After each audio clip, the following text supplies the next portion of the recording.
Hi, ಎಲ್ಲರಿಗೂ ನಮಸ್ತೆ. ನಾನು Vikas, medical student at Bangalore.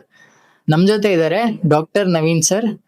ಅವರು ಡಯಾಬಿಟಿಸ್ ಸ್ಪೆಷಲಿಸ್ಟ್. ಒಂದಷ್ಟು diabetes related questions and queries ನ ಈ ವಿಡಿಯೋದಲ್ಲಿ ನಾನು ನಿಮ್ಗೆ ಕ್ಲಿಯರ್ ಮಾಡಿಸ್ತೀನಿ ಸರ್ ಇಂದ. ನಮಸ್ಕಾರ, ನಾನು doctor Naveen Gowda, MBBS, MD, FIFM, consultant physician ಮತ್ತು ಡಯಾಬಿಟಿಸ್ ಸ್ಪೆಷಲಿಸ್ಟ್, ಬ್ಯಾಂಗ್ಳೂರ್. ಸರ್, ನನ್ಗೆ ಒಂದ್ ಸ್ವಲ್ಪ ಡೌಟ್ಸ್ ಇದೆ ಸರ್ ಡಯಾಬಿಟಿಸ್ ರಿಲೇಟೆಡ್. ಹೇಳಿ. ಏನಂದ್ರೆ ಸರ್, ಒಬ್ರು ಪೇಷಂಟ್ ಗೆ ನಾವು ಡಯಾಬಿಟಿಸ್ ಟ್ಯಾಬ್ಲೆಟ್ ನ ಕೊಟ್ಟಿದ್ದೋ ಸರ್. ಅವ್ರು ಏನ್ ಮಾಡಿದಾರೆ ಅಂದ್ರೆ ಆ ದಿನ ಟ್ಯಾಬ್ಲೆಟ್ ತಗೊಂಡ್ರು, ಬಟ್ ಅದ್ರ ಮಾರನೆಗೆ ಟ್ಯಾಬ್ಲೆಟ್ ತಗೊಳ್ಳೋದು ಮರ್ತ್ ಬಿಟ್ಟಿದ್ದಾರೆ ಸರ್. ಬಟ್ ಆಚೆ ಮಾರನೇ ದಿನ ಅವ್ರ ಏನ್ ಮಾಡಿದ್ದಾರೆ ಅಂದ್ರೆ ನಿನ್ನೆ ಟ್ಯಾಬ್ಲೆಟ್ ತಗೊಂಡಿಲ್ಲ ಅಂತ ಹೇಳಿ 2 ಟ್ಯಾಬ್ಲೆಟ್ಸ್ ನ ಆ ಪ್ರೆಸೆಂಟ್ ಡೇ ತಗೋಬಿಟ್ಟಿದ್ದಾರೆ ಸರ್. ಇದರಿಂದ ಏನು ಪ್ರಾಬ್ಲಮ್ ಆಗಲ್ವಾ ಆ ಪೇಷಂಟ್ ಗೆ ಅಂತ ನನ್ಗೆ ತುಂಬಾ ಡೌಟ್ ಇದೆ. ಅದನ್ನ ಒಂದ್ ಸ್ವಲ್ಪ ಎಕ್ಸ್ಪ್ಲೈನ್ ಮಾಡಿ ಸರ್ ಪ್ಲೀಸ್. ಮಾರನೇ ದಿವಸ 2 ಟ್ಯಾಬ್ಲೆಟ್ ತಗೊಂಡಿರೋದು ತಪ್ಪು. ಏನಕ್ಕಂದ್ರೆ ನಾವು ಪೇಷಂಟ್ಗೆ ಬೆಳಗ್ಗೆ ಇಲ್ಲ ಸಾಯಂಕಾಲ ಟ್ಯಾಬ್ಲೆಟ್ ಬರೆದು ಕೊಡ್ತೀವಲ್ಲ, ಅದು ಆ ದಿನದ ಶುಗರ್ ಅನ್ನು ಕಂಟ್ರೋಲ್ ಮಾಡೋದಕ್ಕೆ ಮಾತ್ರ.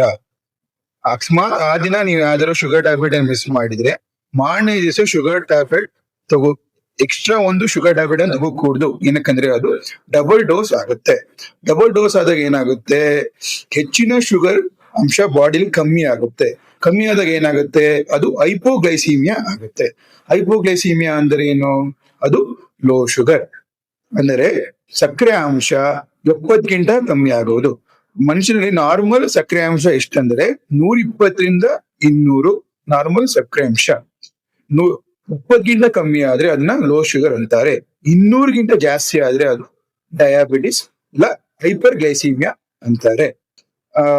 ಯಾವ್ಯಾವ ಲಕ್ಷಣಗಳು ಕಾಣಿಸ್ಕೊಳ್ಳುತ್ತೆ ಲೋ ಶುಗರ್ ಆದಾಗ, ಹೈಪೋಗ್ಲೈಸಿಮಿಯಾ ಆದಾಗ? ಅದು ಕೈಯೆಲ್ಲ ನಡ್ಕ ಬರುತ್ತೆ, ತುಂಬಾ ಬೆವರ್ತಾನೆ, ತುಂಬಾ ಸುಸ್ತಾಗ್ತಾನೆ, ಮತ್ತೆ ಇದೆಲ್ಲ ಡಗ ಡಗ ಹೊಡ್ಕೊಂಡಂಗಾಗುತ್ತೆ. ಆಗ ಏನ್ ಮಾಡ್ಬೇಕು, ತಕ್ಷಣ ನೀವು ನಿಮ್ಮ ಹತ್ರ ಇರುವ ಚಾಕ್ಲೇಟ್ ಇಲ್ಲ ಬಿಸ್ಕೆಟ್ ಅನ್ನು ಇಮಿಡಿಯೇಟ್ ಆಗಿ ನೀವು ಸೇವಿಸಬೇಕು. ಆಗ ನಿಮ್ಮ ಸಕ್ಕರೆ ಅಂಶ ಸರಿಪಡುತ್ತದೆ. Thank you sir. ಮತ್ತೆ ಸರ್, ಇನ್ನೊಂದು ಡೌಟ್ ಇದೆ ಸರ್. ಈಗ ಒಬ್ರು ಪೇಷಂಟ್ ಗೆ ನಾವು ಟ್ಯಾಬ್ಲೆಟ್ಸ್ ಕೊಡ್ಬೇಕಾದ್ರೆ ನಾವ್ ಏನ್ ಹೇಳ್ತೀವಿ ಅಂದ್ರೆ ಡಯಾಬಿಟಿಸ್ ಟ್ಯಾಬ್ಲೆಟ್ಸ್ ನ ಊಟ ಆದ್ಮೇಲೆ ತಗೊಳ್ಳಿ ಅಂತ ಹೇಳ್ತೀವಿ ಅಲ್ವಾ ಸರ್? ಬಟ್ ಒಬ್ರು ಪೇಷಂಟ್ ಏನ್ ಮಾಡಿದಾರೆ ಅಂದ್ರೆ ಊಟನ ಮಾಡೋದನ್ನ ಮರ್ತ್ ಬಿಟ್ಟಿದ್ದಾರೆ. ಬಟ್ ಊಟ ಮಾಡೋದ್ ಮರ್ತರು ಪರವಾಗಿಲ್ಲ ಅಂತ ಹೇಳಿ ಟ್ಯಾಬ್ಲೆಟ್ಸ್ ತಗೊಳ್ಳೋದನ್ನ ಮರಿಬಾರ್ದು ಅಂತ ಹೇಳಿ ಅವರು ಆ ದಿನ ಟ್ಯಾಬ್ಲೆಟ್ಸ್ ತಗೊಬಿಟ್ಟಿದ್ದಾರೆ ಸರ್. ಇದರಿಂದ ತುಂಬಾ ಹೈಪೋಗ್ಲೈಸಿಮಿ ಆಗುತ್ತೆ ಅಂತ ನನಗೆ ಗೊತ್ತು ಸರ್, ಬಟ್ ಪೇಷಂಟ್ ಗೆ ಗೊತ್ತಾಗ್ತಿಲ್ಲ. ಅದನ್ನ ಒಂದ್ ಸ್ವಲ್ಪ ಸುಲಭವಾಗಿ ಎಕ್ಸ್ಪ್ಲೈನ್ ಮಾಡಿ ಸರ್, ಪೇಷಂಟ್ಸ್ಗೆಲ್ಲ ಗೊತ್ತಾಗೋ ಹಾಗೆ. ನೋಡಿ, ಇದೊಂದು ಪೇಷಂಟ್ ಮಿಸ್ಟೇಕ್ ಮಾಡಿದ್ದಾರೆ. ಯಾವುದೇ ಕಾರಣಕ್ಕೂ ನೀವು ಖಾಲಿ ಹೊಟ್ಟೆಯಲ್ಲಿ ಟ್ಯಾಬ್ಲೆಟ್ ಅನ್ನು ತಗೋಕೂಡದು. ಟ್ಯಾಬ್ಲೆಟ್ ತಗೊಂಡು ತಕ್ಷಣವೇ ನೀವು ಊಟ ಇಲ್ಲ ತಿಂಡಿ ಮಾಡತಕ್ಕದ್ದು. ಏನಕ್ಕಂದ್ರೆ ನಾವು ಟ್ಯಾಬ್ಲೆಟ್ ತಗೊಳ್ಳೋದು ಏನಕ್ಕಂದ್ರೆ ನಾವು ಊಟ ಮಾಡಿದ ಮೇಲೆ ಶುಗರ್ ಅಂಶ ತುಂಬಾ ಜಾಸ್ತಿ ಇರುತ್ತೆ. ಅದು ನಾರ್ಮಲ್ ಜನರಲ್ ಅದು ಕಂಟ್ರೋಲ್ ಬರುತ್ತೆ ಬಾಡಿ ಇನ್ಸುಲಿನ್ ಉತ್ಪತ್ತಿಯಲ್ಲಿ. ಆದ್ರೆ ಡಯಾಬಿಟಿಸ್ ಪೇಷಂಟ್ ಅಲ್ಲಿ ಇನ್ಸುಲಿನ್ ಉತ್ಪತ್ತಿ ಕಮ್ಮಿ ಇರೋದ್ರಿಂದ ನಾವು ಊಟ ಮಾಡಿದ ತಕ್ಷಣ ಶುಗರ್ 250-300ವರೆಗೂ ಜಾಸ್ತಿ ಆಗುತ್ತೆ. ಅದಕ್ಕೆ ನಾವು ಟ್ಯಾಬ್ಲೆಟ್ ಇಲ್ಲ ಇನ್ಸುಲಿನ್ ಕೊಟ್ಟಿರ್ತೀವಿ. ಅದು ಶುಗರ್ ಅಂಶನ ಕಮ್ಮಿ ಮಾಡಿ ಬಾಡಿಗೆ ಏನು ಡ್ಯಾಮೇಜ್ ಆಗ್ತಿರೋ ರೀತಿ ನೋಡ್ಕೊಳ್ಳುತ್ತೆ.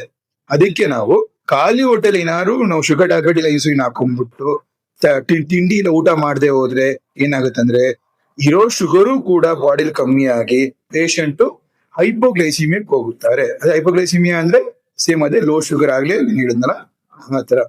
ಆಗ್ಲಿ ನಾನು ಹೇಳಿದೀನಿ ಹೆಂಗೆ ಅದನ್ನ ನೀವು ಮ್ಯಾನೇಜ್ ಮಾಡ್ಬೇಕು ಅಂತ.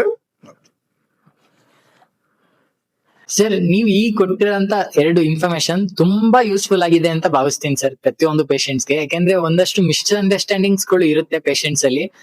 2 ಟ್ಯಾಬ್ಲೆಟ್ ತಗೋಬಿಡೋದು, ಊಟಕ್ಕೂ ಮುಂಚೆ ತಗೊಂಡು ಹಾಗೆ ಸುಮ್ನಿರೋದು, ಅದೆಲ್ಲ ಮಿಸ್ಅಂಡರ್ಸ್ಟ್ಯಾಂಡಿಂಗ್ ಹೋಗ್ಲಿ ಅಂತ ಈ ವಿಡಿಯೋ ಮಾಡಿದ್ದು. ಓಕೆ, ವಿಡಿಯೋ ಇಷ್ಟ ಆಗಿದೆ ಅಂದ್ರೆ ಏನ್ ಮಾಡ್ತೀರಾ, ಲೈಕ್ ಮಾಡ್ತೀರಾ, ಫಾಲೋ ಮಾಡ್ತೀರಾ ಇನ್ಸ್ಟಾಗ್ರಾಮ್ ಅಲ್ಲಿ, ಮತ್ತೆ ವಿಡಿಯೋನ ಸೇವ್ ಮಾಡ್ಕೊಳ್ತೀರಾ. ಇದೇ ರೀತಿ ನಿಮ್ಮ ಮನೆಯಲ್ಲಿ ಯಾರ್ಯಾರು ಡಯಾಬಿಟಿಸ್ ಗೆ ಒಳಪಡಂತ ಪೇಷಂಟ್ಸ್ ಗಳು ಇರ್ತಾರೆ, ಇಲ್ಲ ನಿಮ್ಮ ತಂದೆ ಆಗಿರ್ಬೋದು, ಅಜ್ಜ ಆಗಿರ್ಬೋದು, ಅಜ್ಜಿ ಆಗಿರ್ಬೋದು, ಅವರು ನಿಮ್ಗೆ ಗೊತ್ತಿಲ್ದೇನೆ ಈ ರೀತಿ ಒಂದಷ್ಟು ಥಿಂಗ್ಸ್ ಗಳನ್ನ ಮಾಡ್ತಿರ್ತಾರೆ. ಓಕೆ, 2 ಟ್ಯಾಬ್ಲೆಟ್ಸ್ ನುಂಗೋದು, ಮತ್ತೆ ಊಟ ಮಾಡ್ದೇನೆ ಟ್ಯಾಬ್ಲೆಟ್ಸ್ ತಗೊಳ್ಳೋದು. ಅವ್ರಿಗೆ ಈ ವಿಡಿಯೋನ ತೋರಿಸಿ. ಓಕೆ, ಅವರು ಈ ವಿಡಿಯೋನ ನೋಡಿ ಒಂದಷ್ಟು ಥಿಂಗ್ಸ್ ಗಳನ್ನ ಅವರು ಕಲೀಲಿ. ಓಕೆ, ವಿಡಿಯೋನ ಸೇವ್ ಮಾಡ್ಕೊಳ್ಳಿ, ಮತ್ತೆ ಶೇರ್ ಮಾಡಿ ನಿಮ್ ಫ್ರೆಂಡ್ಸ್ಗೆಲ್ಲ. ಯಾರ್ಯಾರು ಡಯಾಬಿಟಿಸ್ ಒಳಪಟ್ಟಿರ್ತಾರೆ ಅವ್ರಿಗೆಲ್ಲ ಯೂಸ್ ಆಗ್ಲಿ. Okay, thank you for watching. Thank you Naveen sir. Thank you.